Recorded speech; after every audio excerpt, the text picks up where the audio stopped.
Hi friends, പുതിയ വീട്ടിലേക്ക് എല്ലാവർക്കും സ്വാഗതം. ബിഗ് ബോസ് സീസൺ 7 ലൈവ് അപ്ഡേഷനാണ് കേട്ടോ. ഇപ്പോൾ ഇതൊരു പ്രൊമോ വന്നിട്ടുണ്ടായിരുന്നു.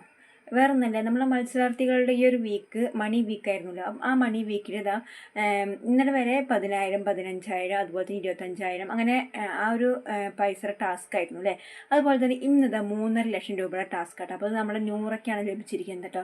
അങ്ങനെ ഓരോ കണ്ടസ്റ്റൻറ്റിന് അതിൻ്റെ 10,000 അതുപോലെ തന്നെ 15,000 അങ്ങനെയൊക്കെ ലഭിച്ചു. പക്ഷേ ഇതെല്ലാം ഈ എമൗണ്ട് എല്ലാം പോകുന്നത് നമ്മൾ വിജയിയാവാൻ പോകുന്ന ആ ആളുടെ എമൗണ്ടിൽ നിന്നാട്ടോ. അപ്പോൾ ബിഗ് ബോസ് മത്സരാർത്ഥികളെല്ലാവരും ലിവിംഗ് റൂമിലേക്ക് വിളിച്ച് ഇത് നിങ്ങളുടെ അഭിപ്രായം എന്താണെന്നുള്ളത് ചോദിക്കുന്നുണ്ട് കേട്ടോ. അപ്പോൾ ഓരോരുത്തരായിട്ട് ഓരോ അഭിപ്രായങ്ങൾ പറയുന്നുണ്ട്. നമ്മുടെ സാബുമ്മയും പറയുന്നുണ്ട് കേട്ടോ, ഇതൊട്ടും ശരിയല്ല ബിഗ് ബോസ് എന്ന് പറയുന്നുണ്ട് കേട്ടോ. പിന്നെ അതുപോലെ അങ്ങനെ ഓരോരുത്തരായിട്ട് വന്നിട്ട് അഭിപ്രായങ്ങൾ പറയുന്നുണ്ട്. ആർക്കും ഇതിനോട് യോജിക്കാൻ പറ്റാത്തൊരവസ്ഥയാണ് കേട്ടോ. പിന്നെ നമ്മൾ ആദില പറയുന്നത്, ഞാൻ ഒരു പെട്ടിയെടുക്കാൻ വേണ്ടി വന്ന ആളാണ്, പെട്ടിയെടുത്ത് പോകാമെന്ന് വിചാരിച്ചിരുന്ന ആളാണ്. പക്ഷേ ഇങ്ങനെ കുറച്ച് പൈസ കിട്ടുന്നതുകൊണ്ട് കുഴപ്പമില്ല എന്ന രീതിയിൽ ആദിലൊരു പോസിറ്റീവ് എനർജിയിലാട്ടോ സംസാരിച്ചത്.